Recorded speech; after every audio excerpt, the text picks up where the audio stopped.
more audiences on their way joining, I think we can get started first. So today, Torres is going to be the moderator here, and we can start with a little slide presentation of who Professor Tani Barlow is and her major work, and then we can move on to Professor Barlow's presentation, followed by a list of questions that we have prepared, and also we can open up the forum to the audience.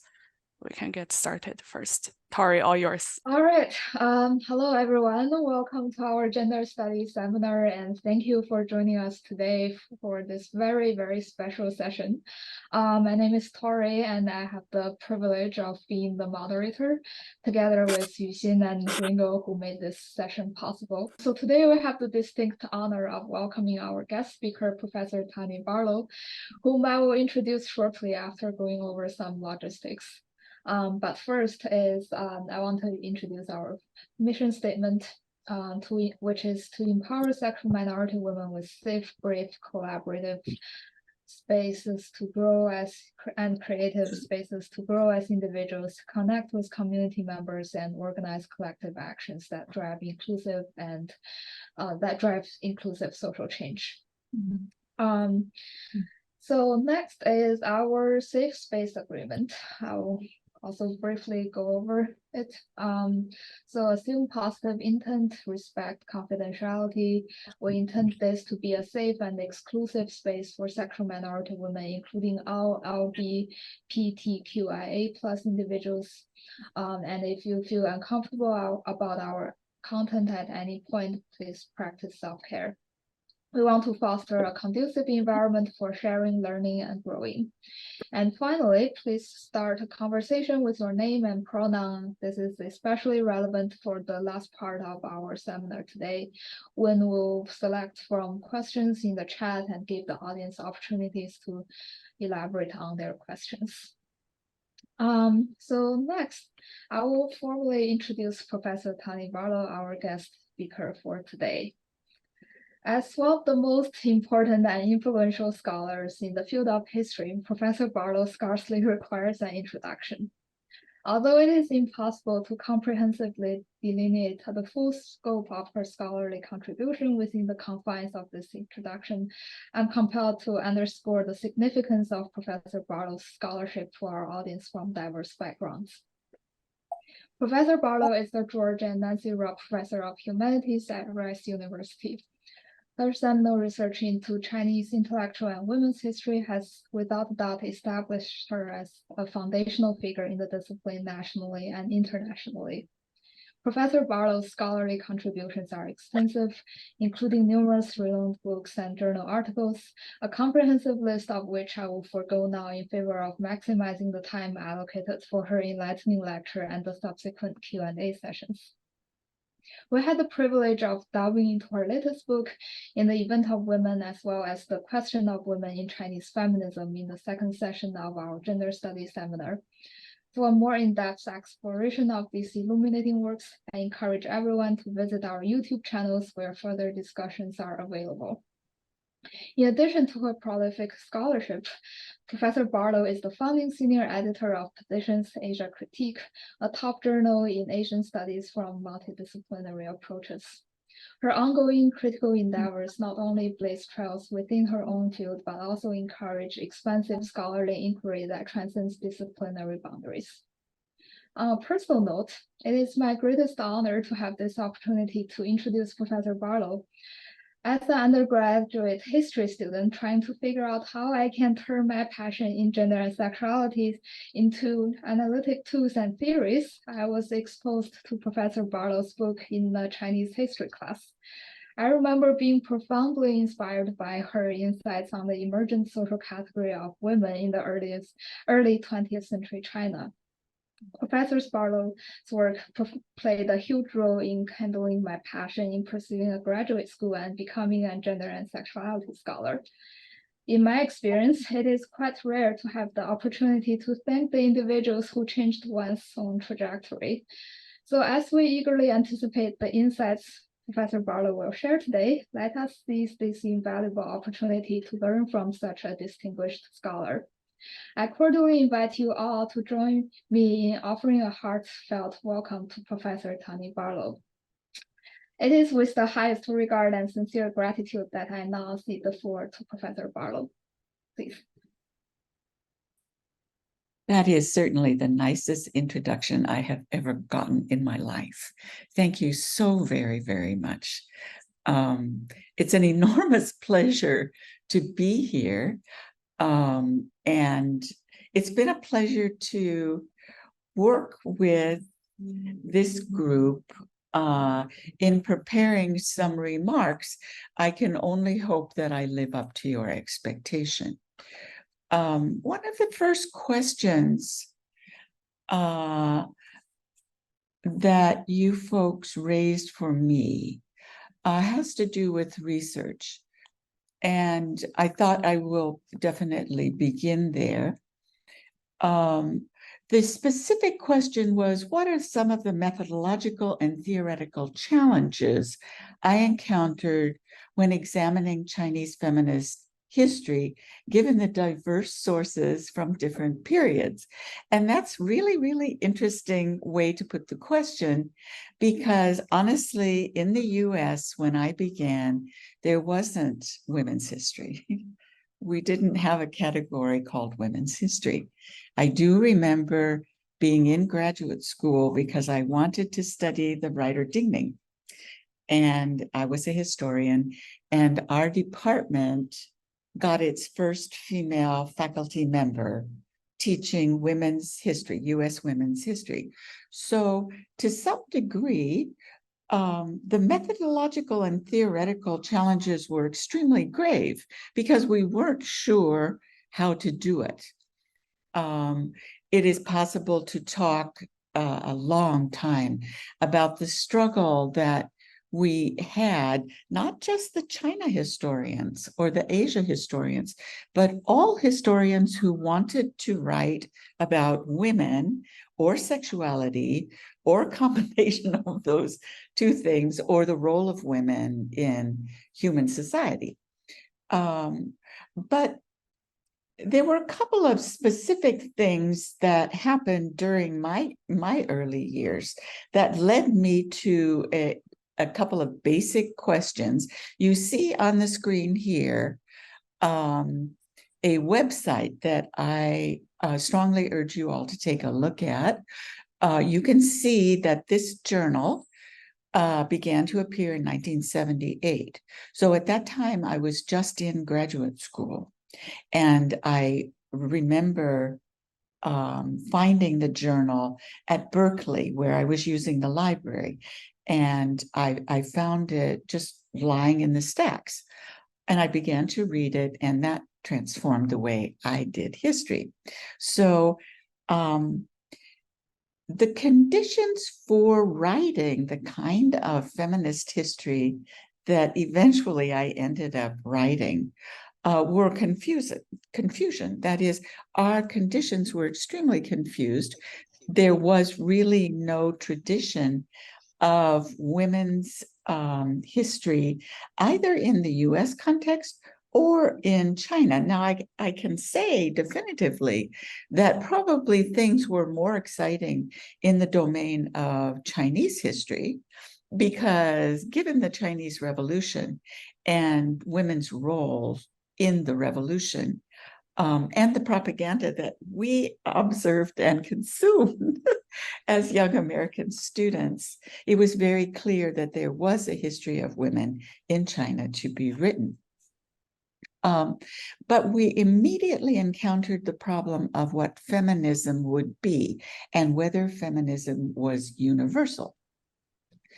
Remember that at the time this began, and MF reflects some of this problem, it wasn't clear what feminism was, whether it was the voice of women, whether it was about the nation state and national women giving voice to our concerns, whether it originated with women who were unhappy, or whether women had common interests and feminism addressed those interests.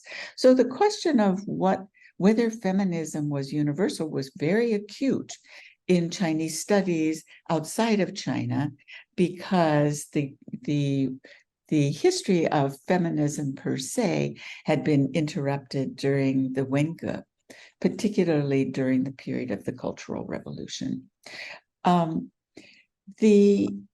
When we began to look at Chinese liberation theories, however, both in terms of the consolidation of US feminism, as well as US China studies, it became central to how we configured feminism. That is to say, there could be feminism, and then there could be liberation theories.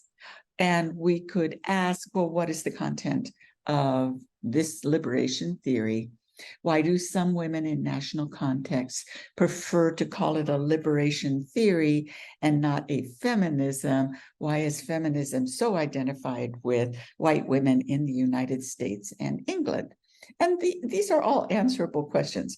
They're very simple to answer, and some of them are as simple as the suffrage movement begins in England, and those are white women. So there are national traditions here. But what I found when I found MF was a serious debate between those of us who are oriented toward the Marxist tradition, which I grew up in, and the question of how women's needs, political needs, and subjectivities work inside of that. MF became a way of fighting about the relationship between Marxism, masculinity, and feminism, femininity. Now, what happened in this journal was that we deconstructed, that is, the collective that worked to develop the theoretical articles that were published in this journal every year. So each year, this journal put out a set of papers. After a great deal of collective discussion, each paper had an author, but it had gone through a collective editorial process. So they were set up as debate problematics. Now, the reason that it really spoke to me and helped me to formulate my earliest publications, which of course are rooted in Chinese language documents, had to do with one of the main positions that this journal took. All of the contributors took this position. They did not answer all of the questions that were raised, but they did agree on this issue. One of its main tenets was that there was no pre-given unity of women, to which would correspond a simple notion of women's oppression. Instead, contributors to MF argued that legal, medical, political discourses each construct different definitions of women, rather than being the expression or representation of pre-given objects, women and men. This means that there can be no feminine discourse representing or reflecting a pre-given object, woman. Now, this summary comes from a theorist whose name is Chantal Mouffe, and she's a very famous theorist who contributed to this and was very important in socialist feminist philosophy. And she's giving us sort of the major issue that was at stake in this journal. Now you can take down we can stop sharing screen. I urge you to take a look at how this worked and find articles that you think might still speak to you. US historians did take up many of the factors, particularly the issue that women is not a pre-given object. we're not really objects, and we're not pre-given, which means that historians need to look at how the subject of women is, in our terminology, constituted or created. That doesn't mean that women are not present. We're always present. The question is, how, under certain given conditions, do we make ourselves, and what are the pressures that we contend with that shape our possibilities for self-invention? We don't make ourselves up. We work as best we can to consolidate a subject which is comfortable for us. Now, the problem for me and for my cohort of US-based women was precisely this, although I was probably the only historian who brought these issues to the surface. So in the work of my peers, for example, Emily Honig, who just passed away a few days ago, and Gail Herschatter, who are pioneers in the history of subaltern women, presumed that you could know what a woman is, and that the poorest women, the most oppressed women, give us insight into what women in general is going to be. Obviously, that's not an assumption that I share, even while I learn a great deal from their work and from their set of historical positions. We got embroiled at the same time as this was happening in the 80s and 90s, right up to the present, with the question of who speaks for Chinese women. Now, this is a particularly painful question in an academic history cohort, which is largely white. So I was one of those white people, and I was constantly asked, how can you speak for Chinese women? And my answer became, I am not speaking for Chinese women. Chinese women are speaking for themselves all the time. I am really interested in the subject of feminism as Chinese women and men have developed it. So I'm not talking about actual Chinese women who are talking about themselves. I'm a historian, so I'm looking at the ways in which I can write about the truth claims of feminist women in the past, and how it is that these women and some men created something that I will call a feminism.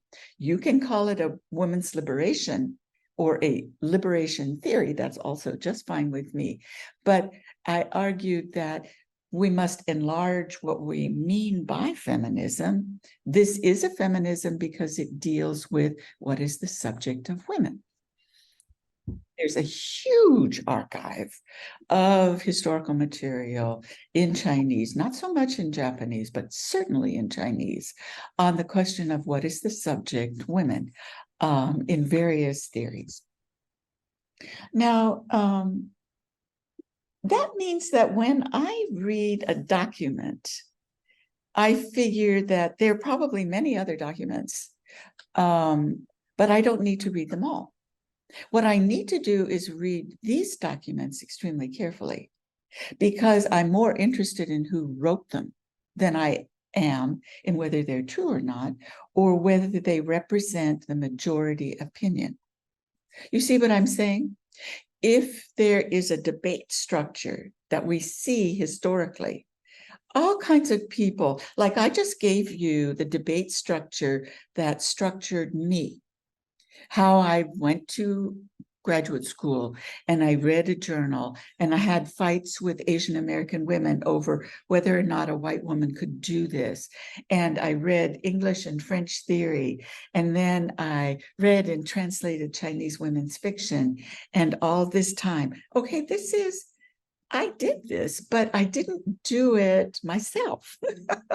I did it comprehensively in a world where these options became possible for me to argue.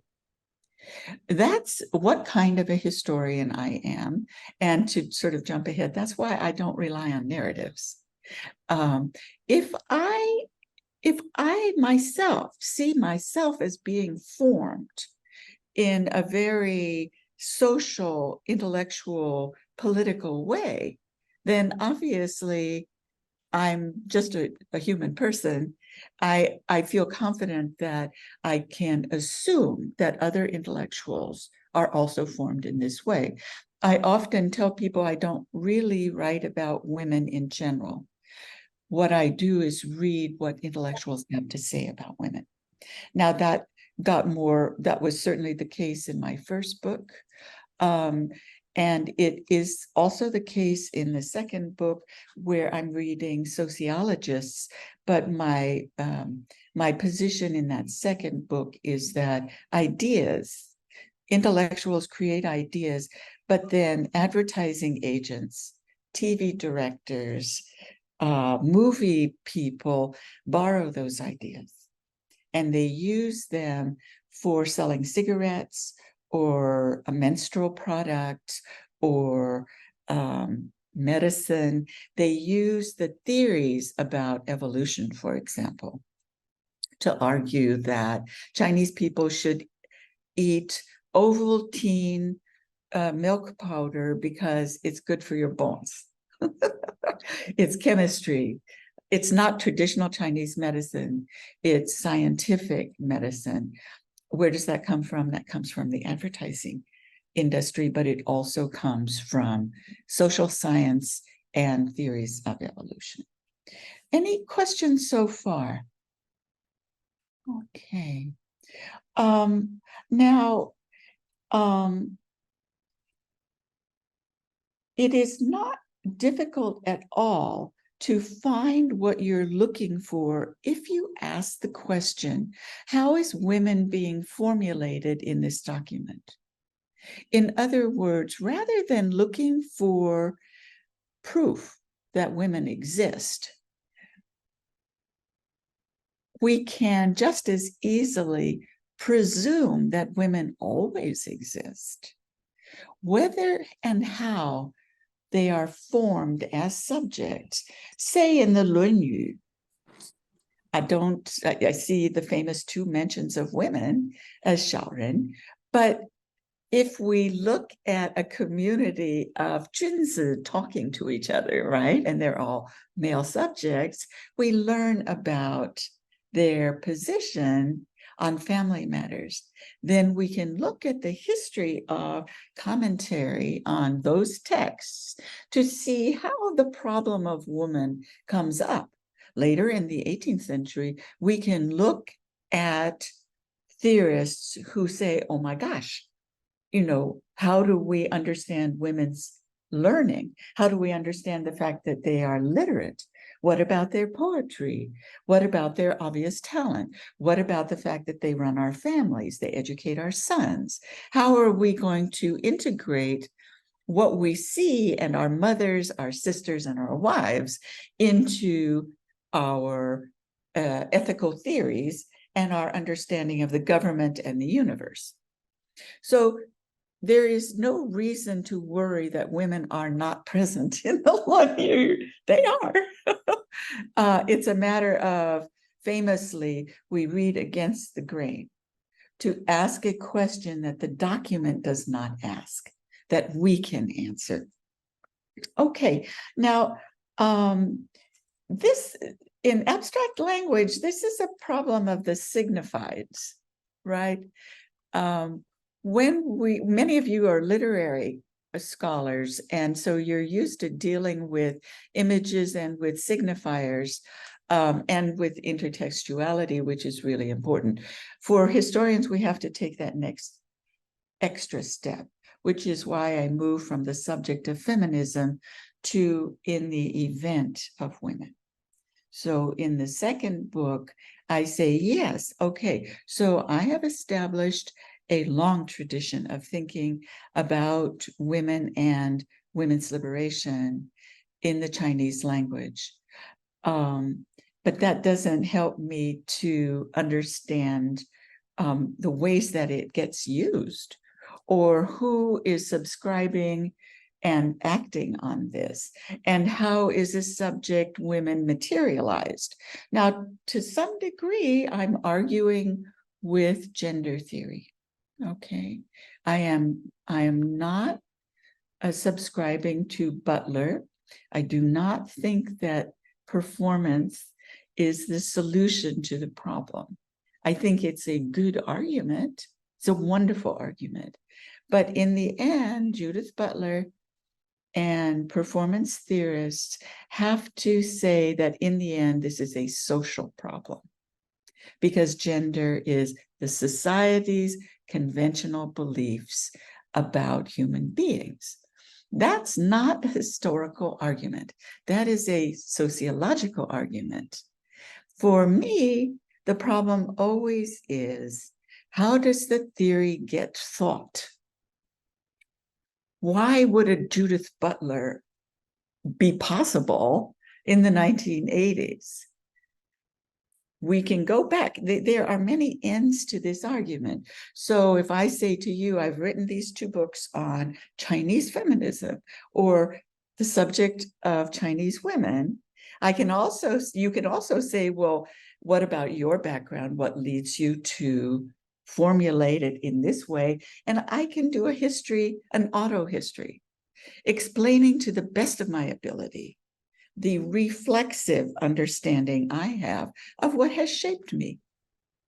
I think that's what good history is. And good history is also simply assuming women give birth to people. We may not enjoy sex with men. We may be raped and get pregnant. We may be children and get pregnant by our adult husbands. There are many ways to conceive a child.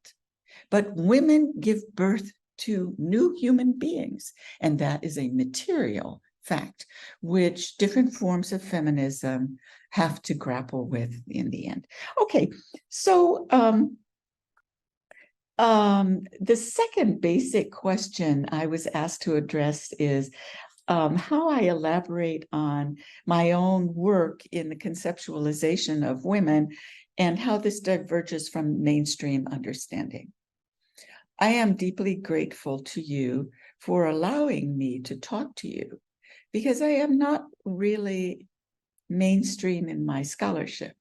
The other kinds of work I do, absolutely mainstream.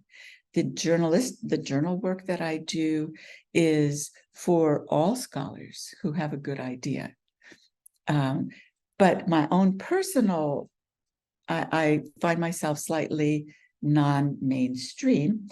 And the question was, how does my position differ from mainstream understanding of female identity?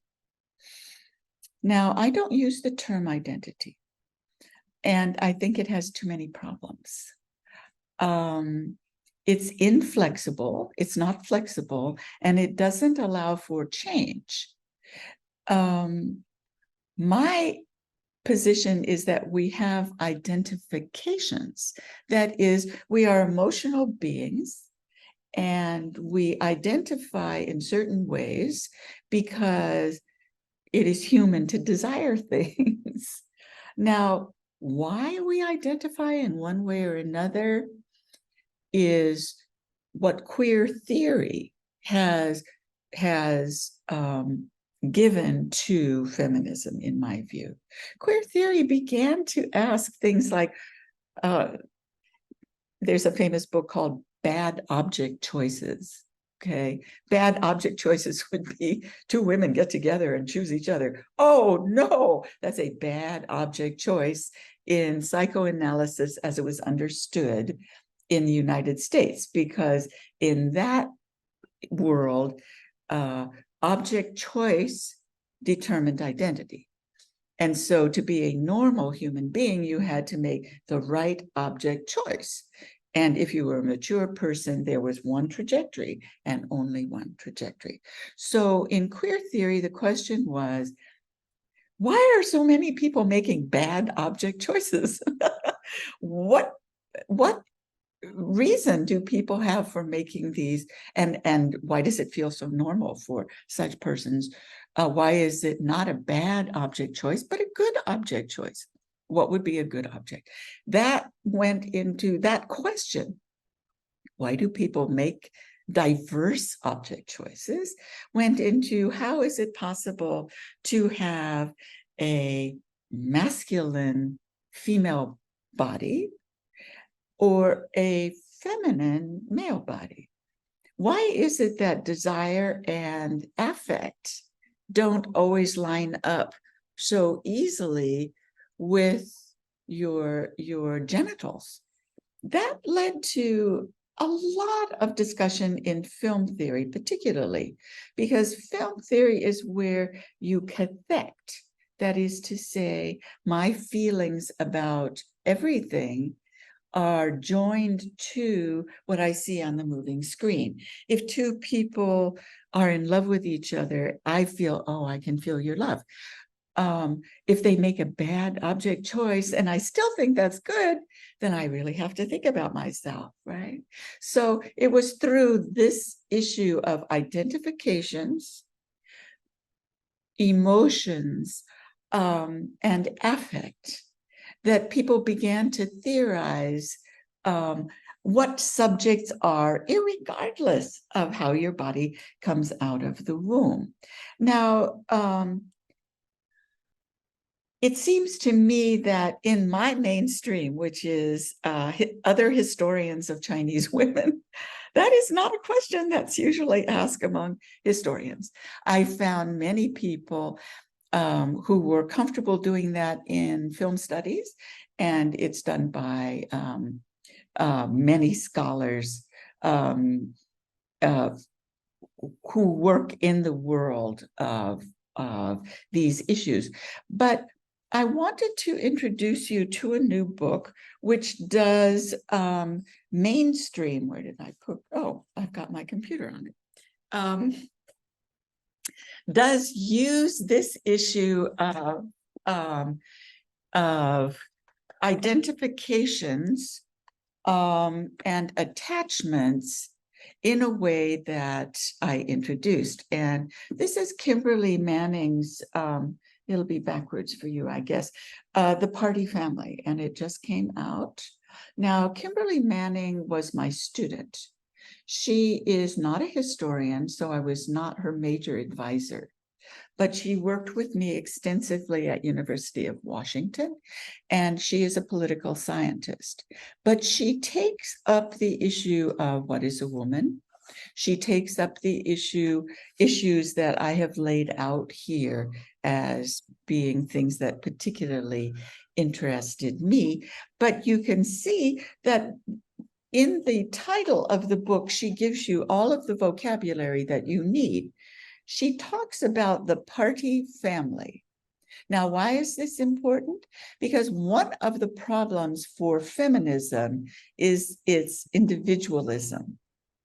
So in US feminism to this day, generally speaking, liberation is personal liberation, not cohort liberation, not the liberation of a group of women, but personal liberation. Who am I? Why am I this way? How can I liberate myself?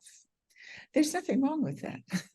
It's just not very historical. And there are so many other ways to theorize feminisms. And I've come across quite a number of them in my travels in different countries. But what she does is make an argument that when we look at the revolutionary period, we are looking at a period where the family is at the center of social policy in revolutionary transformation, and to some degree still is. What is unusual about what Kimberly does is that she attaches this, or she takes this insight, which is right, it's rather common to take Chinese people, family is very important. People grow up in families, yakety yak, yak, yak, not individualistic, blah, blah. But what she says is that when we're looking at different forms of feminism and different politics, we're looking at emotion. And that's where she innovates. So she's taking seriously the issue of emotion. Now, in my generation, that was psychoanalysis. And it was Freud and Lacan and Julia Kristeva and the psychoanalytic stream in feminism. For her generation, it's what do we do about emotion? We don't need to theorize this, but people are emotionally attached to each other. And it's not an identity, it's a relationship. So in response to your provocation, your prompt, I think that what Kimberly's example gives us is female agents. Her book is full of agents, both high-ranking theorists and party policy. Since she's a political scientist, this is about the policy field. How do people get policy done? How do they convince others? What is a changing line? What is a success? What is a failure? When do women, subaltern women, say, sorry, had enough of this bad policy, we're not going to do this? That sort of give and take is at the center of political science. Okay, so there's a way in which Kimberly Manning is able to give us a way of understanding policy as a series of emotional attachments within social relationships. It's not identification of myself, and then I call you on the phone and say, hi, let's have a relationship. It's that we grow up in relationships, and then we decide what kind of feelings we have for each other.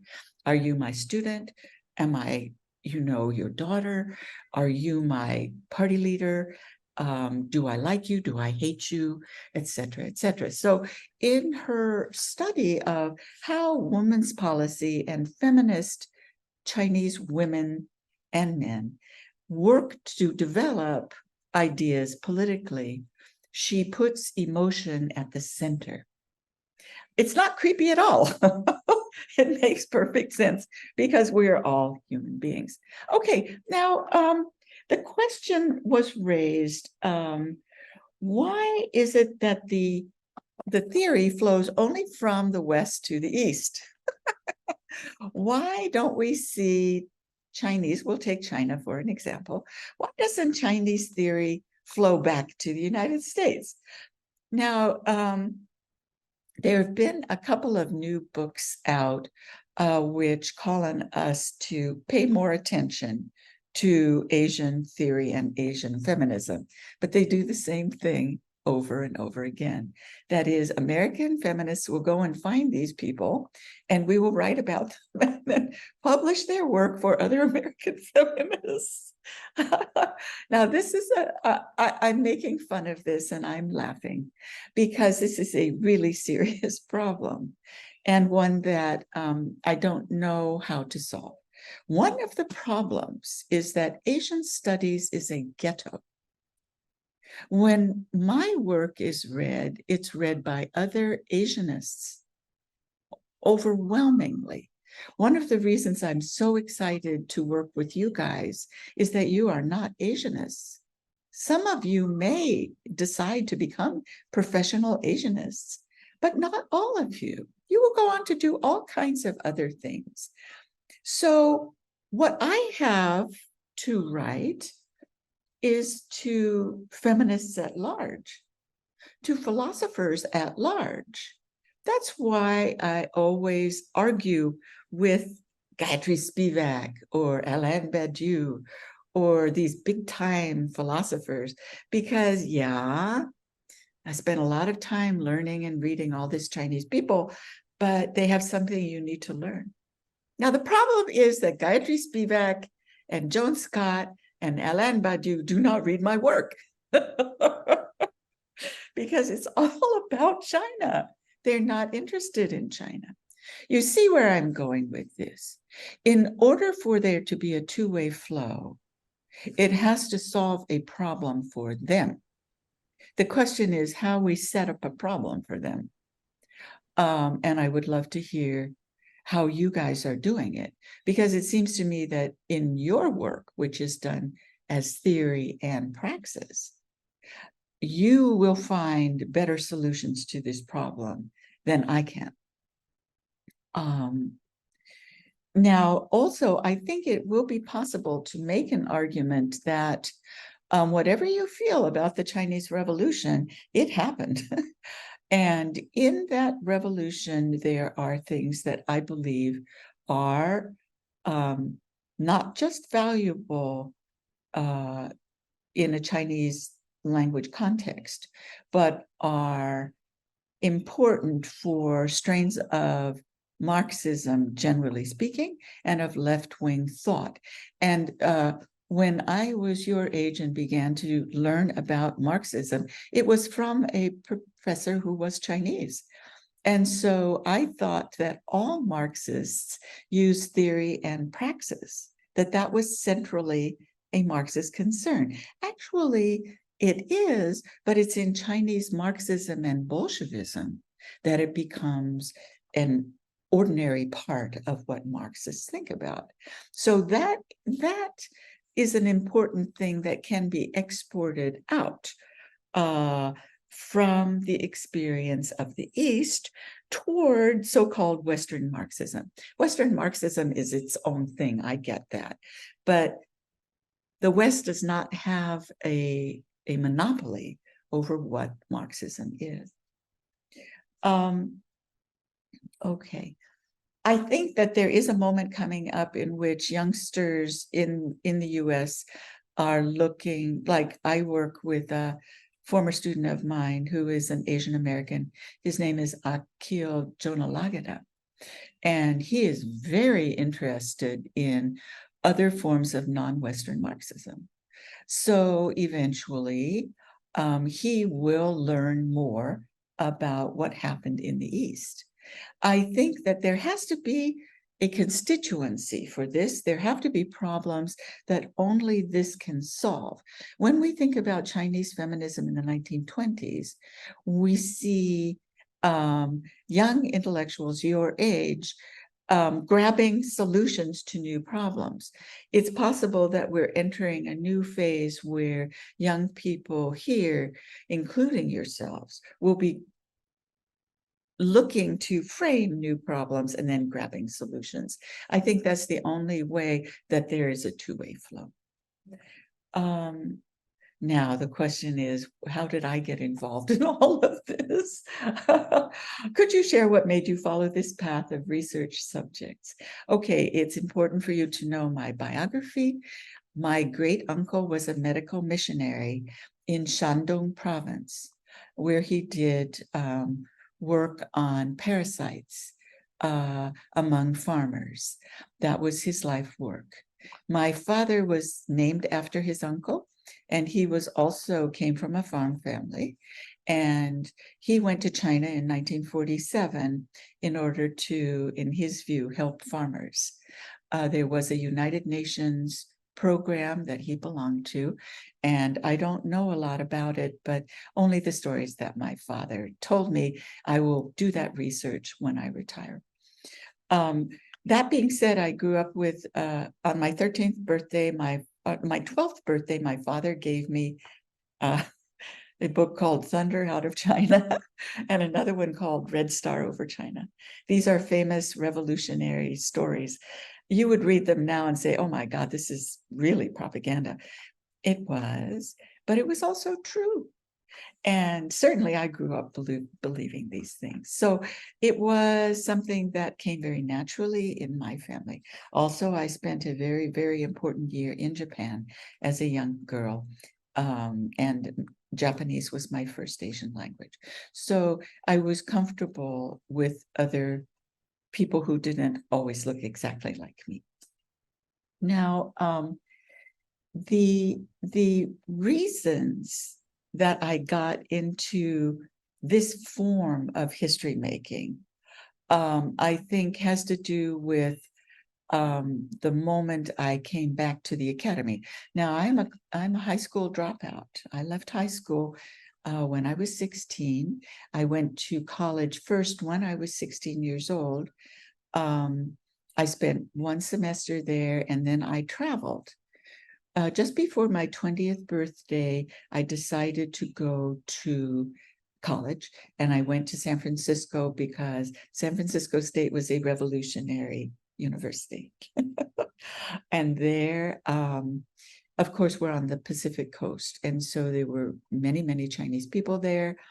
Eventually, I began to study Chinese and moved into history. But one of my first loves was actually philosophy. So I became an intellectual historian. And that's sort of the personal issues.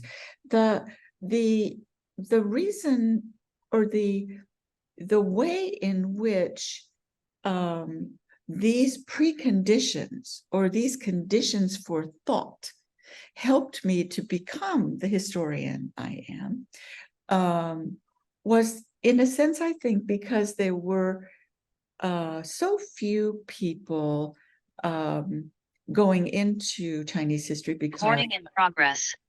it was not a way to get a job, let's put it that way. So we were very free. We were extremely free to do whatever we wanted. And the state, this is during the Cold War, so the state gave me money to stay in Chinese studies. And I took 10 years to read. So I read and read and read and learned and learned and learned. And since feminism was not important to historians at that time, I was free to invent my own questions.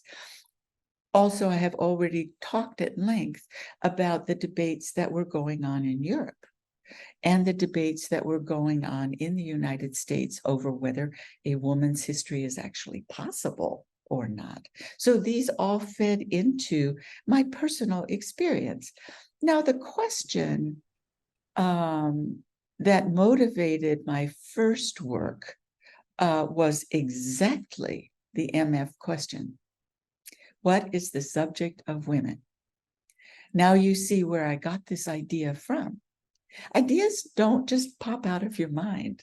They come because you have a need and you find something that stimulates you to go forward.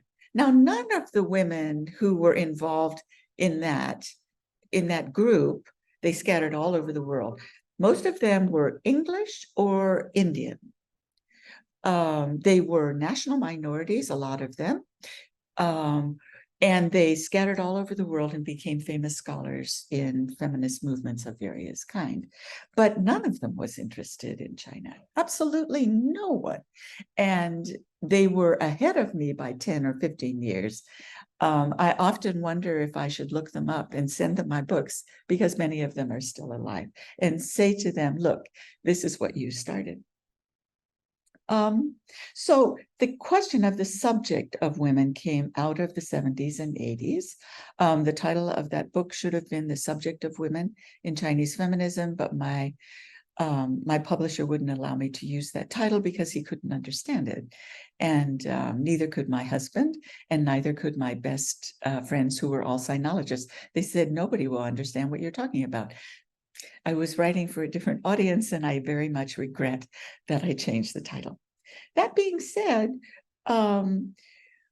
the reason, the personal experience of moving from one area of writing to the next book arose out of the problem of commercial culture.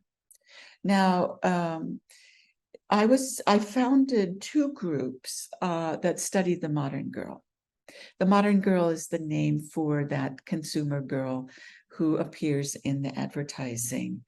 And I had gotten this idea by during the first book, when I was reading journals like 妇女杂志 or 东方杂志.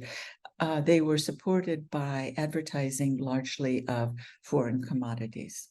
So branded commodities appear all throughout these. Then I looked at newspapers and saw the same commodities. I became very, very interested in how those ads got there. This led me into material conditions. How does an advertisement get into a newspaper or into a journal? Why are Chinese advertising agents selling and buying a space in the new media? Why are women appearing in so many of these? What kind of women are appearing there?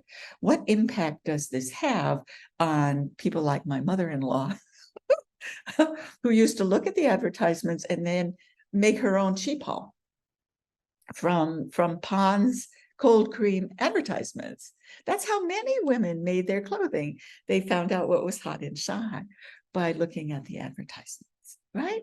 So this is a material way in which we can see not just ideas. These are still ideas, but they're hiving off ephemera, which has a deep impact on how you see your own body. What is pretty? What is not pretty? Why should you put things on your nails or wear lipstick or, dye your hair black or whatever it is? You got all that information from the commercial culture. It creates a certain kind of woman. Now, later on, I was asked, do I see any current trends that might lead us to understand the given conditions of today's world among Chinese women living in China? And I think that's neoliberalization and the new surveillance society and the hyper-commodification of everything, including women's bodies. But that's a discussion for later. So I was very much taken up by the modernity experience. Also, I had started off with a certain kind of insight into left-wing feminists through the writer Dingling and others. But later on, I came to realize that there were many other forms, and many scholars here and all over the world were looking at women's fiction in Chinese and women writers' experiences, reconstructing what their lives were like. The Modern Girl project was really dissatisfying. I found the theoretical end really frustrating because most scholars are not interested in developing theory through their writing of history. And so I was already beginning the second book, and the Modern Girl project helped me to formulate what it was about the material world of commodities that I felt pushed us beyond representation. Now, you know that in that book, I make an argument that when we're in the modern world, we're not in a world of representation. That is, we can't say, oh, because a woman is in this advertisement, therefore women acted this way. That's not how it works. Women, including us, look at images and we speculate and reason and attach to the possibilities that these commodities allow us. And we move towards them just as we move toward other things that we desire. Now, it's not words. This is not words. This is not a representation of anything real, but it speaks to us through symbolic drawings, symbolic language, advertising copy, which is often poetry, and it helps us to change into a certain kind of person. So as I moved away from understanding documents and sources as representations of the real, I moved more into the invention of the real. So people are involved in making these things and in consuming them. We invent and create ways of being with each other in the conditions that we find ourselves in. Now, I also had to understand conflicts among different kinds of feminists and in Chinese tradition. And that led me to the problem of sociology and social theory, because feminism is part of social theory. And in the final chapter of the newer book, I show Chinese feminists disagreeing with each other and having a huge conflict. Now, one of the problems with writing about Chinese women's thought or Chinese feminism or philosophy is that it assumes that there's only one kind, and that all Chinese women, it's like American feminism, all American women have something in common. The Black women say, no, we're not even going to call ourselves feminists, etc., etc. So making the point that Indian feminism is not a thing, Chinese feminism is not a thing. It's a tradition of multiple feminisms and multiple efforts at figuring out what liberation means under the given conditions. And here's this high-profile fight to the death between two high-ranking communist leaders. Okay, so this leads me to the issue of interdisciplinary studies. And I think this is really important.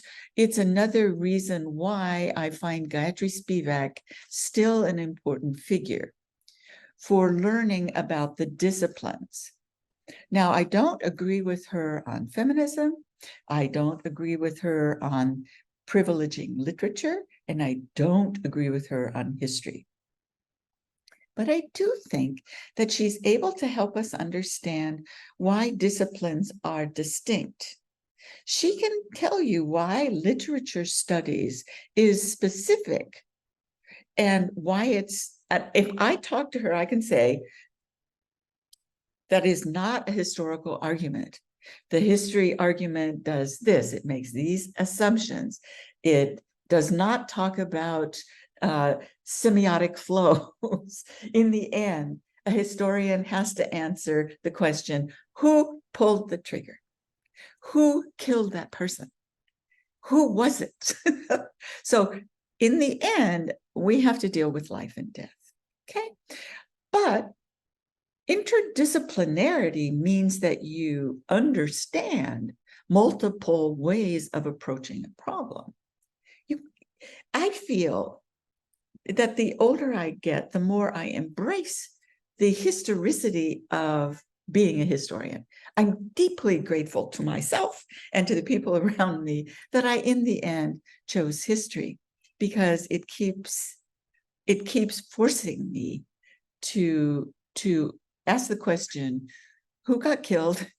Who killed that person? Were they punished? Were they accused of murder? Kimberly has some scenarios in which during the early 1950s, local activist Gambu in the Fulian actually had the power to arrest men, husbands who were abusing their wives or had killed their wives. And they put them up in front of a group and gave them a trial, and then in some egregious cases, killed them as a warning to other men to stop beating their wives. Now, this is part of the history of attempts to protect Chinese women from their husbands. And this is a scenario that's very specific to the argument that she's making. But you see my point. In literary scholarship, that is not the objective. The objective is something that will deeply influence me, but will not answer that question. Okay, so I feel like interdisciplinary studies requires a lot of attention for all of us. It's a continuous effort to figure out why we make scholarly decisions. Now, I was asked the question about why I don't write narratives, and I've given that some more thought. And I think it's because I'm so interested in reconstructing what it was that actors thought they were doing. My interest is, since I feel a sense of kinship with other feminists, I feel, oh yeah, this woman had a desire to have a better deal, to have more respect, to have more opportunities. And she fought for that. Well, that person can be my sister. I can learn from that person. I need to know why she did that. Under what circumstances is she doing that? So that is where most of my energy goes. It's not that I don't know the narratives, I do. But it seems to me that it's too easy for narrative to be the only thing that people remember about a history book. In my attempts to write history, I want you to remember fights that different people had, debates that they had, and gaps that opened up, because the history of feminist thought is not continuous. Another reason why I'm so happy to be working with you is that you are picking up ideas. You are sharing old ideas and renewing them for your own purposes and creating theories that suit your purposes based on the ongoing traditions that we can keep alive. So historians like Herschatter, Honig, and Wang Zheng usually talk about women and right narratives because they are social historians. So for them, that's a social subject. And in that case, that's a strong argument. All women are the same because we all live in society. That's a strong argument. I wouldn't say that's a wrong argument. I would say that there are other ways of doing history. Now, literary historians like Jing M. Wang, who I don't know, she wrote a book, When I Was Born. And it's a literary history of the autobiography. Now, she's a disciple of Wang Lingzhen, who has founded the study of narratives in the modern period, women's narratives about who they are. So she wrote extensively on Choujin and her invention of the I. I did this, I did that, and so on and so on. So I find that deeply inspiring, that literary historians can tell me when this happened. I can't do that. So as a historian, I read these kinds of books to know more. Also, for me, it's a basic assumption that theory, people who write generalizations, who write theories, are talking about the future. And I call that the future anterior. When you write a narrative, you have to take out the future anterior because you are deciding what actually happened. For me, what actually happened is, say, Dai Jinhua. When she first started 25 years, 30 years ago, she was thinking about a future that had never happened. She was coming out of some political experiences, and she was speculating about what will have happened in 10 years. Well, as a matter of fact, she created cinema studies at Beida. So it actually came true. But if I write a history of cinema studies in China, and I say, well, it just happened, then what I leave out is that future anterior that is so much a part of Lao Dai's world, right? That's why she did all those things, was to make something happen with her ideas and institutional building. And I find that historians often leave that part out. Okay. Let's see now. How are we doing for time? Okay, we're good. We have an hour for Q&A if you want to open up for. Very good. I'm going to very briefly answer your questions. I think that powerful writers think at the edge of history, and that's why I'm particularly interested in them. They are the furthest towards the future. and I like to read about that. I believe that the bad things that happen to so many women in the Chinese tradition and in the European tradition and even in the American tradition come because we lack collectivities. I hope that in building for the future, collectivities can shelter women from the worst abuses that happen institutionally. I do not accept that there is an intersection between gender and sexuality, because I don't accept that gender is a real thing.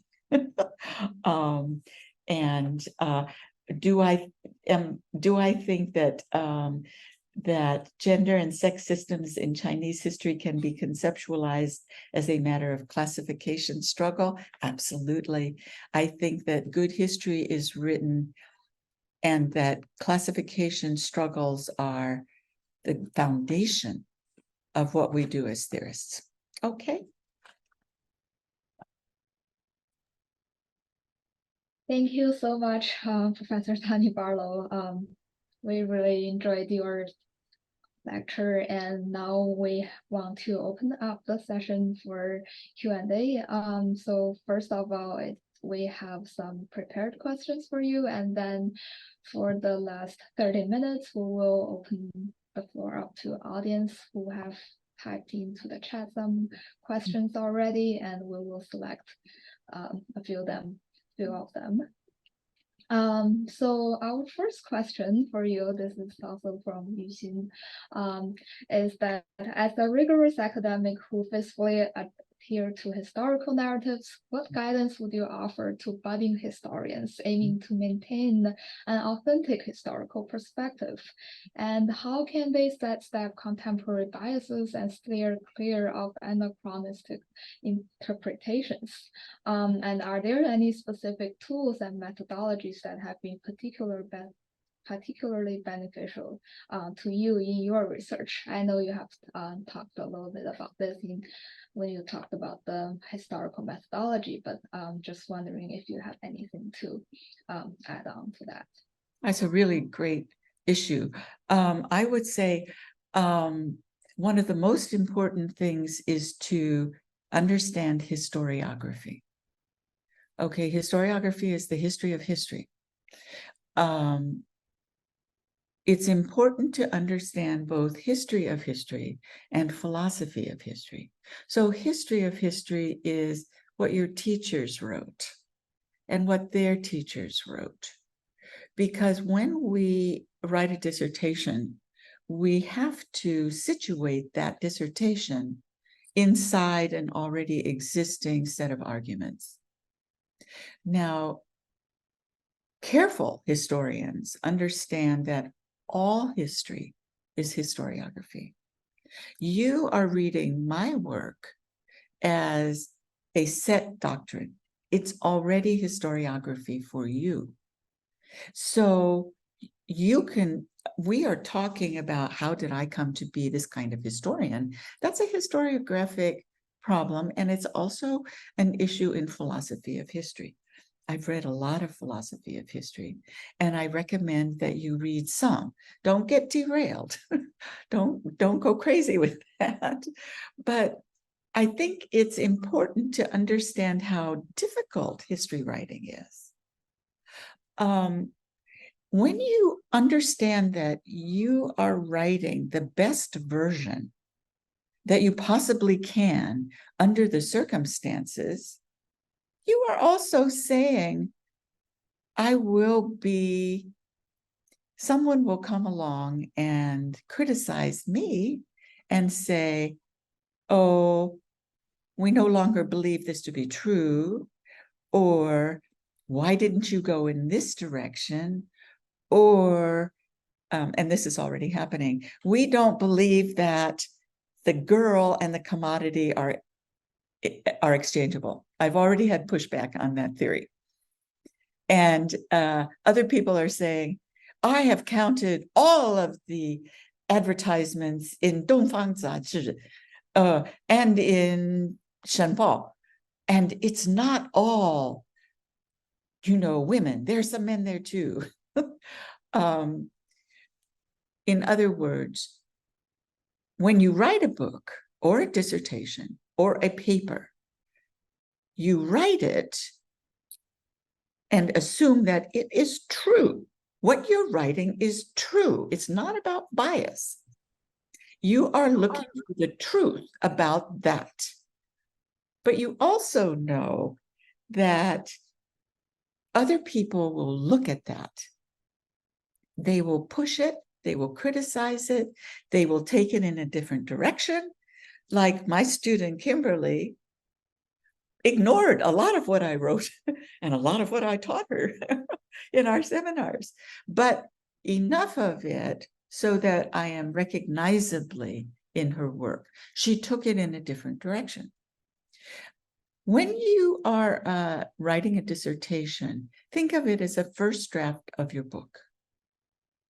Do not worry about bias. That is what we call a red herring. A bias is a perspective. That's all it is. You must defend your position. You must explain why. What is a feminist historian? That's a person who is looking for a history of the future in which women have equality and difference, that we can be both different and have the same stuff that the inseminator does. This is a bilateral humanity. There are eggs and there are sperm. It doesn't really matter which body is carrying which. The DNA makes new human beings. There is no plausible argument that women are less than men. It's not in evolutionary theory. It's not in social theory. It is habit. So if you say, my perspective as a feminist historian is that I'm investigating the past on behalf of the future, you are with most historians. Does that make sense? Okay. Don't be afraid. Don't be afraid. Everyone will get mad at you and scream at you, but you'll live. Thank you so much for the encouraging comments. That's very important for us to hear. And also, we have a second question that first of all, we love your usage of condition of thinking, and we found it to be very illuminating. So we were wondering, have you observed any new conditions of thinking in recent years, and where do you see Chinese feminist thought heading in the next decade?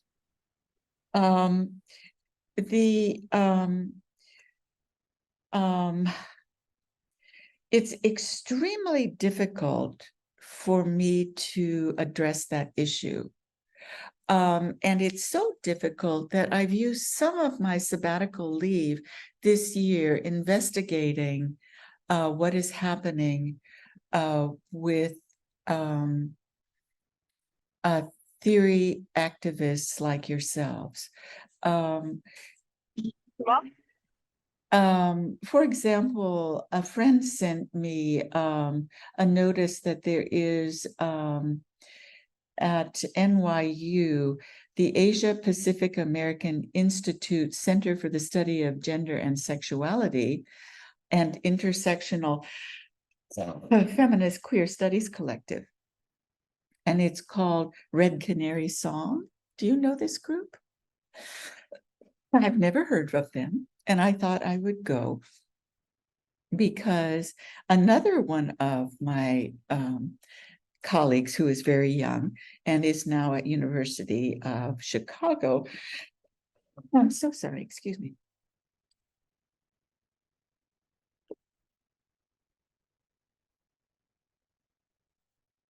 Is studying the abolished family movement in China. And he is very much attached to the work of M.E. O'Brien, who I have now read because of him. Now, of course, you guys are not living currently in the flow in China, But I have also gotten several emails from younger scholars who are coming to the US to study in US universities and whose issues are very similar to yours. So it strikes me that an important thing might be happening, and that is that what you guys are doing may be one of the futures for Chinese feminism. It is the case that Chinese modern literature was invented in the United States, right? The young people who came here to study in the United States began to write fiction in Chinese, and some of this fiction fed into fiction that was being written by young people living in Chinese cities. The same is true of social theory and Chinese students in Japan. Many of the works that I have read in Chinese were initially translated by students living in Japan who wanted to learn about evolutionary theory, feminist theory, sex theory, Darwinianism, you name it. They were busy translating and creating the Chinese tradition of social science. So it occurs to me that one stream that might have a better way, a better pathway for influencing thinking here, that is the US traditions of overwhelmingly white, but now intersectional feminism, because you are consolidating your debates here. That is simply my observation. I don't know. I will be behind you learning about this. What I can say is that it troubles me very much that books like this one are being published as Chinese feminism. Now, this one is Julie Starr. She's an assistant professor of anthropology at which university? Hamilton College. It's called Modified Bodies, Material Selves, Beauty Ideals in Post-Reform Shanghai. And I read this book and I was really dismayed because she didn't know anything. She was doing field work with young women who were having plastic surgery. And somehow this was a feminist activity. So how what happens in China happens is so vast and so huge that it's really difficult for me to have an opinion at this point. Thank you so much. Just now talking about queer identity and queer theory, we were wondering like how you perceive a position, potential influence of lesbian or queer identities in shaping the narratives and priorities of contemporary Chinese feminism, and how could these identities challenge, complement, or redefine the current understanding of womanhood in Chinese feminist thoughts? That's a really interesting prompt. You know what jumped into my mind is that was talking to people my own age in China in 1980. Now, we were really young and they were sent down youth. And I was allegedly their teacher, but we were all the same age. And one of the things they wanted to talk about, particularly female students, was sex. But not sexuality as something in daily life, but bad sexual experiences they had had. And I think they wanted to talk to me about that because I would go away. They could talk about a bad experience from childhood, for example, knowing that I would never be there to tell other people. it therefore surprised me very, very much when a whole cohort, Zhou Xueping, the literary scholar at Brown, was my cohort. We were at Shanghai Shifan Daxue together. She was a student, I was a young teacher. So she is an example of how rapidly the issue of sexuality became openly discussed among students and scholars, and then society at large throughout the 1980s. I thought I would never see that. Then, on top of that, over decades, the degree to which queer identity has been treated under Chinese law. I remember when the law changed and it was no longer a criminal act to have a lover. I thought, in some states in the United States, we still have laws against sodomy. So what I'm trying to say here is that it's already had an impact. And I don't understand how that happened so rapidly. Certainly, in my experiences here, now some of you know that I grew up in the San Francisco Bay Area, and I was living in the Castro district during the queer liberation movement. I was a very young woman, and it seemed very natural that this would happen. But queer friends of mine were thrown out of their families for coming out. And religious doctrine said that they were evil. So the struggle to influence the government here, a Christian government in many ways, shaped some of the sadness that people felt. The special churches that were set up in San Francisco for queer people, for example, the parallel societies for religiously inclined people, that because the religions could not accept diversity of any kind, not racial, not class, and certainly not sexual. Now, a lot has changed in the years that I've been an adult. I know that all of these things are in jeopardy now. I know it's not safe. I recognize that. Nothing is safe. You can't have an abortion in this country. So many things are in danger right now.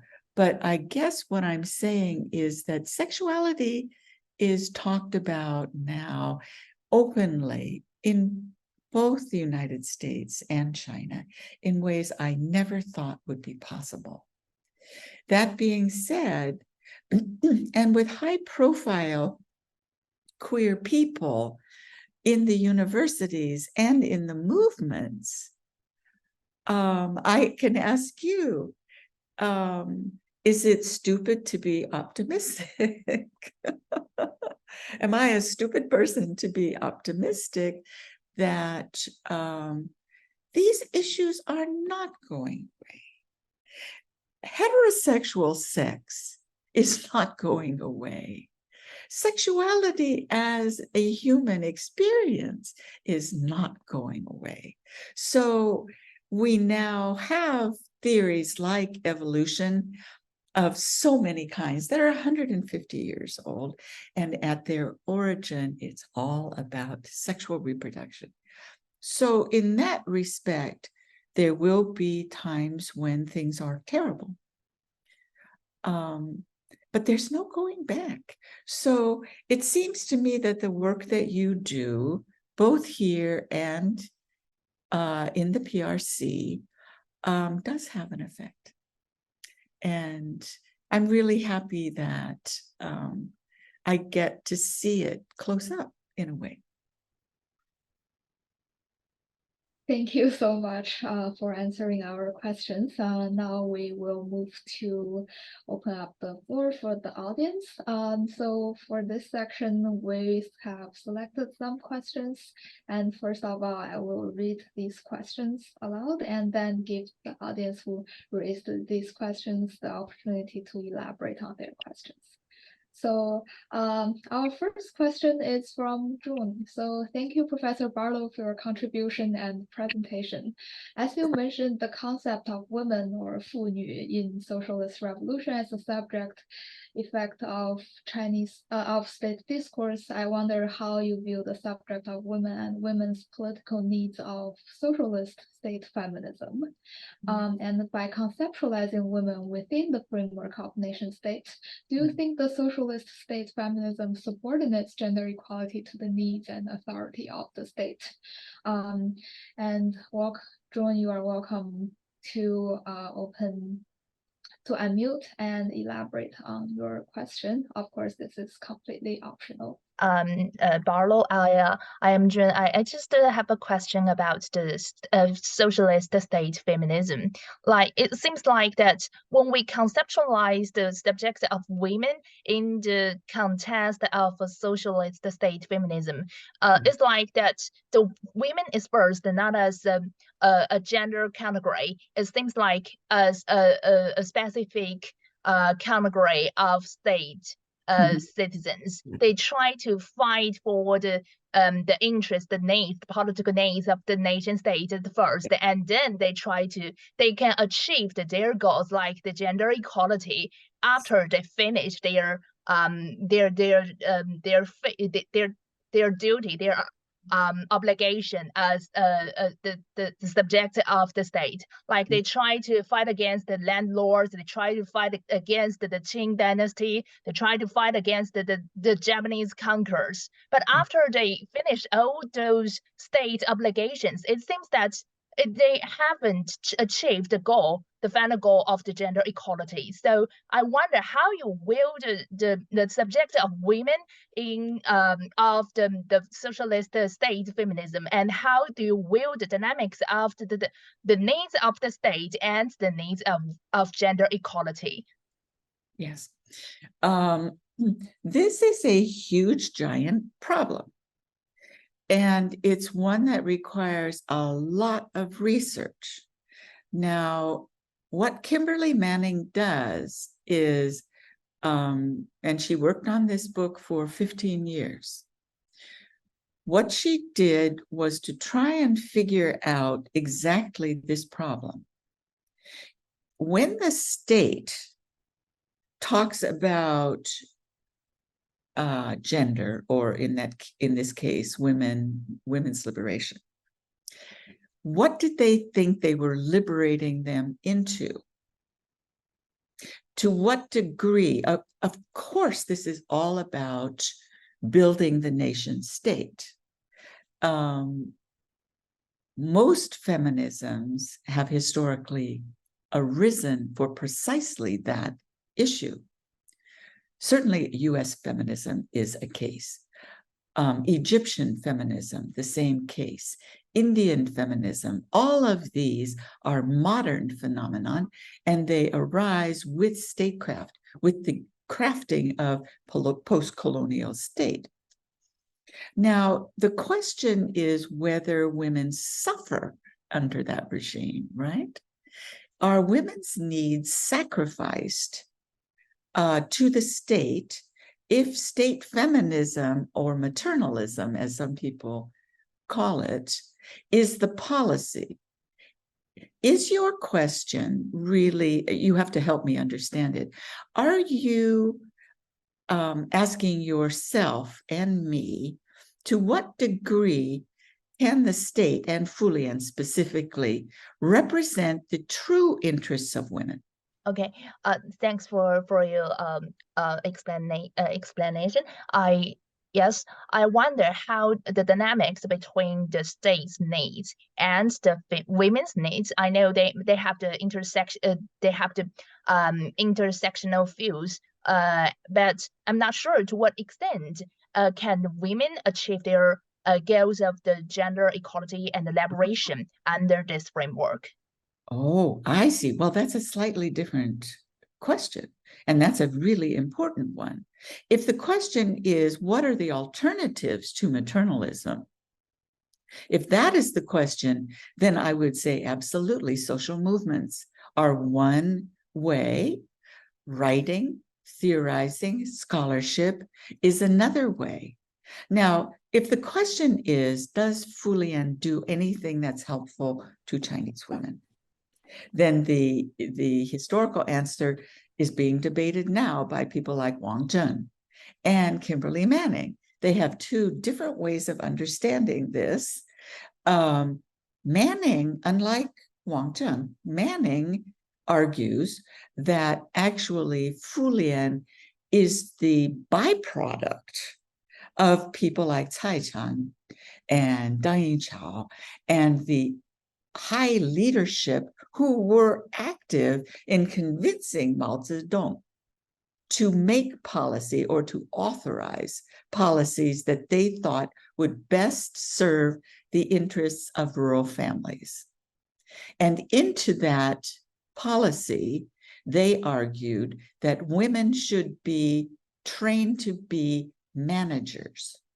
They should not be allowed to get divorces. This whole issue of divorce is a hot topic among Fu Lian, depending on the different stage of the history. But the argument became in the late 50s, no, women should not get divorces, although the marriage law says that you're entitled to a divorce, because too many women are asking for divorces, and this destabilizes the economy. We need to mediate stable marriages. And one way to do that, and this was the policy, was to make women responsible for the household economy.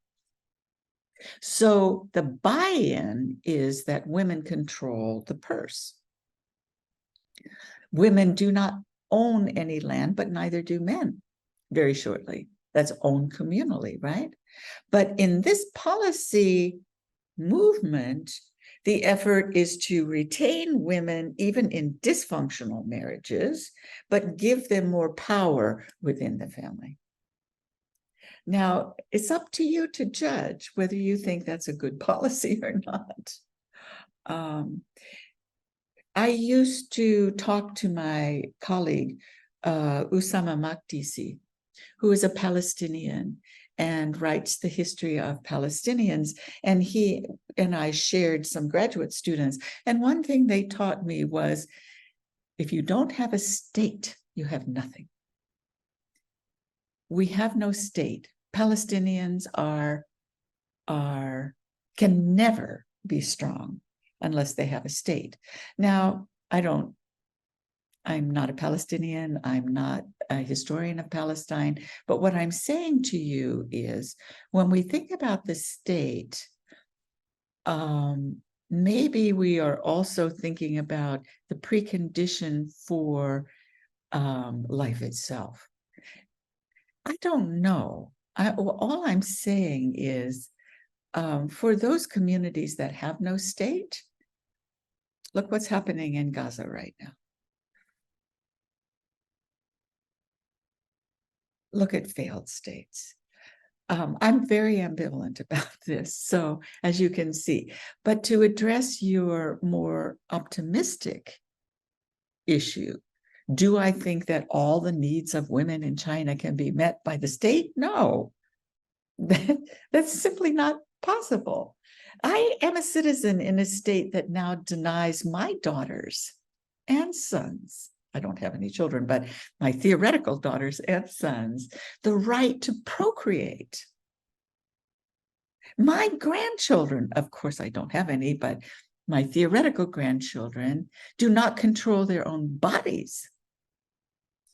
So I'm really angry at the state. Do I wish the state to go away? No, I don't. Thank you so much, Professor Barlow, for answering the question. So the second question that the audience have is, are there parameters, for example, global historical, academic lens framework, etc., for liberation being generally defined as personal, not cohort. Similarly, are there parameters for your definition of women as people who give birth? Is it specifically based off the social construction of women as discussed in the time and period you are studying? Are you also extrapolating that term for use beyond that context? I have to, because now trans men are giving birth. So it's actually happening. I have talked in other venues about this problem. And the question is absolutely accurate. The period that particularly concerns me is the period when people begin to understand conception, and that they understand what ovaries and testes do. And then they discover eggs and sperm. So this is the period that is particularly interesting to me. I am extremely willing to be pushed into the future where these statements have to be seen as historical artifacts. That would make me very happy. I would be superseded by a new set of arguments and new conditions, hormone treatments, alterations of the body, all kinds of things that, I mean, I look forward to a time when I know, don't hate me for this, when we have artificial uterus and women do not have to bear children. It's so difficult. That would be wonderful. Or when a future where it's shared. And where it's taken seriously. So yes, of course. Now on the issue of, can liberation be individual? One of my favorite science fiction writers is Octavia Butler. And I love her work so much because although she focuses on the individual consciousness, and particularly in her last novel, where she's writing about vampires, and the first scene is where a Black vampire comes to consciousness, and it's just a description of agonizing pain. She was so good at making characters feel real, but she was also great at showing that people don't get along very well with each other. And also to make livable conditions requires working together. I am absolutely a product of my own Marxist upbringing as well, because to me, the human person is born into social relationships, social relations of production. And so my understanding of myself, I may think that I'm the center of the world, but I'm not.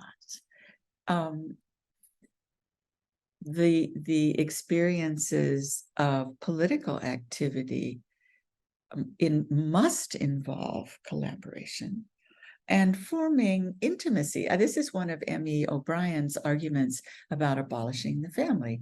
She argues that the family as we understand it now is dysfunctional, but that the human need for intimacy and care is part of our heritage as mammals. So there must be movement to have a social mammal family or groupings where we socialize our children, create new human beings, and make value.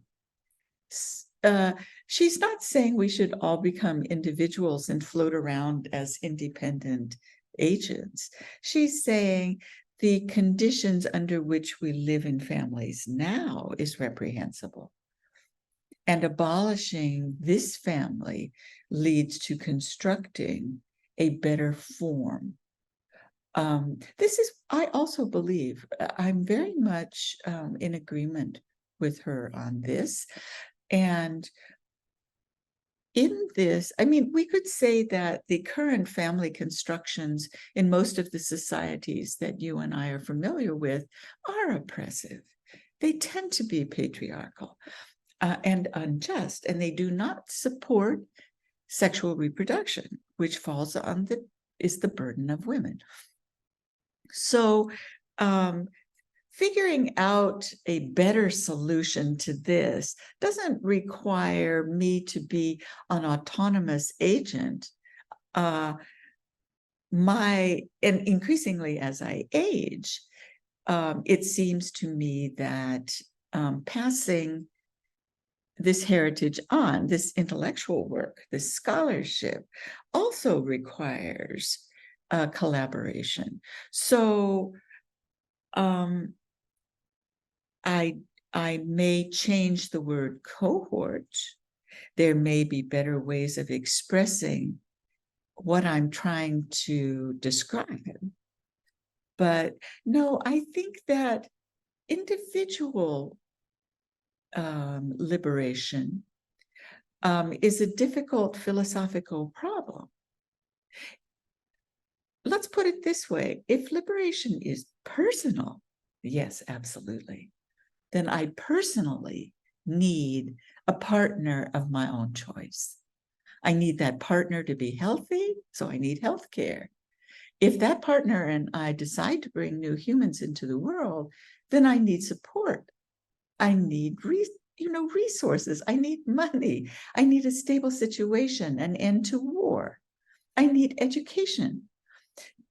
But these are things that I need and want for not just me, but also for my partner, for my friends, for my students, and for my children. I'm not being very coherent here, and I apologize for that. It's the merit of your statement that it's a problem for me. Thank you, Professor Barlow. So we will go on to our next question, which is raised by, actually, we decided to put some questions together because there are some similarities in China nowadays. Especially online, females started to raise their awareness regarding feminism, but a majority group of people still soaking in a very misogyny environment. Some of the female even indulged in this misogynist environment, and they started become misogynist in their young period, but they don't know how can we raise the female and also males awareness that they are in a very horrible situation. I can read Abby and Zoom users' question too, and Professor Barlow, you can decide which one you want to answer first, or if you want to highlight any certain point. Thank you for your very inspiring lecture. I would like to ask what you think about stigmatization of feminism by the male conservative or nationalists on Chinese social media, for example, criticizing feminism as a tool for color revolutions in the West, as well as the use of language of class analysis by a part of the so-called leftist men to critique feminism for failing to focus on resolving the main contradiction of class inequality. The main contradiction. I just got accused last week of ignoring the main contradiction. Yeah, and finally, I guess this can also go together. The political and military power are still dominated by male officers in today's China. I think this is also a global issue. Masculine political inclinations leave women few spaces to breathe. How would contemporary Chinese women or feminists face this cruel, oppressive environment? That's all. That's all. I wonder about this myself. When a number of years ago, I guess it must have been in the late 90s, I began friendships with feminist Korean women. And they were in the democracy movement. And they had a term for this. They said, the problem is conscientizing people. So how do you raise their awareness and consciousness that you actually are living in a patriarchal society, for example, that you are not inferior to your brother. Now, in the democracy movement in Korea, it became a social movement that was very widespread and broad. So it overthrew a dictatorship and instituted some new ways of doing politics, but it also addressed social problems, including the woman problem. So I learned a lot from them about how much work it takes to conscientize people. They even had this term for it. And it involved talking to people, doing outreach, teaching. These are all relatively passive ways, but another way that I found with younger women and even women my own age, like my own sisters, my bio sisters, when a woman has a problem, she may be more open to analyzing that problem as a social problem rather than a personal problem. One of the issues that feminism confronts is that it's trivialized as a personal issue. And it's easy to shame women into thinking that it's just something that women do, or hiding menstruation, for example. I was so shocked when some of my younger friends, professor friends, say in a mixed company, they'll say with men present, "Oh, I can't do that. I'm on my period today." When I first heard this, I thought, "Oh no, you never talk about that in a public place." And then I thought, why shouldn't you? If you had a cold, you would say, "I can't go, I have a cold." So I guess what I'm saying is, now I see billboards with tampons on them.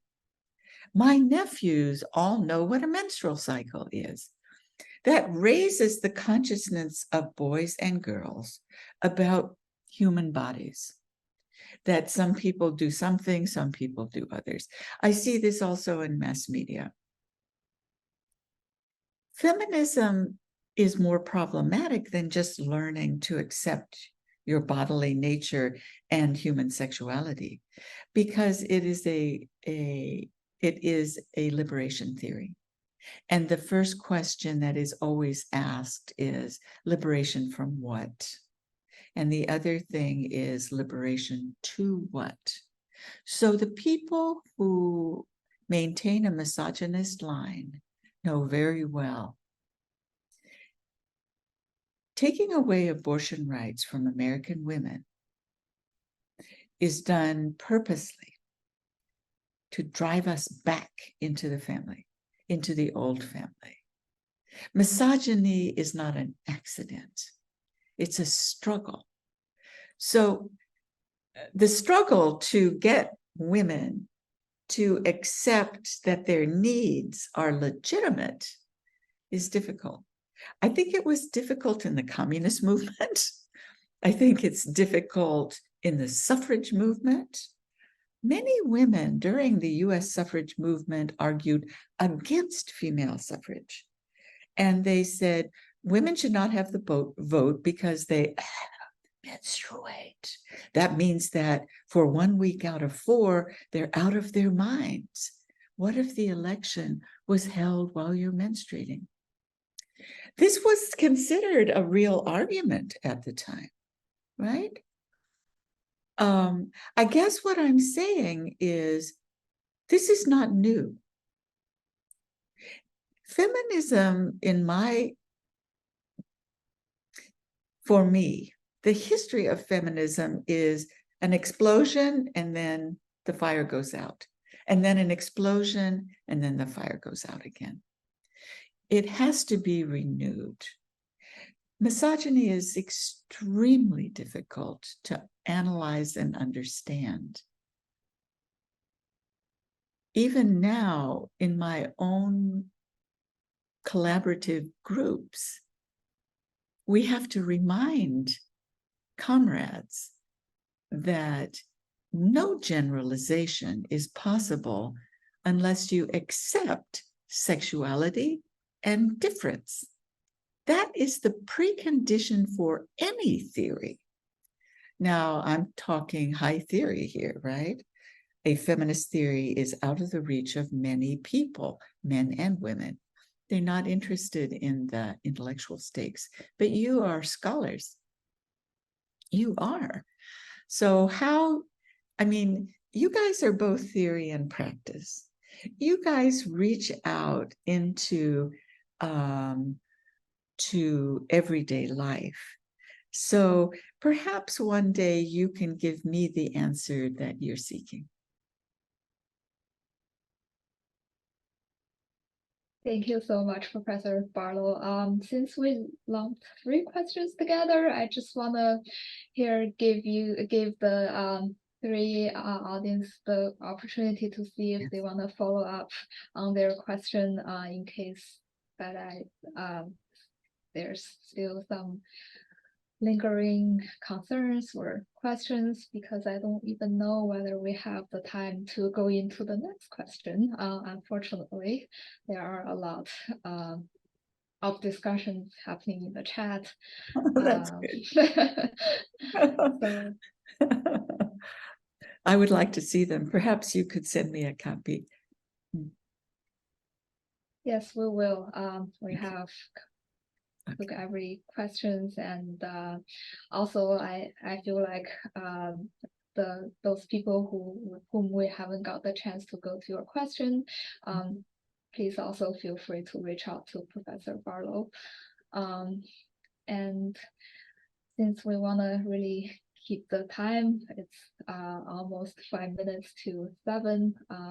We were wondering if Professor Barlow have any last comments or final words that you want to say. Well, I'll say this again. It's a great honor for me to participate with you. I think that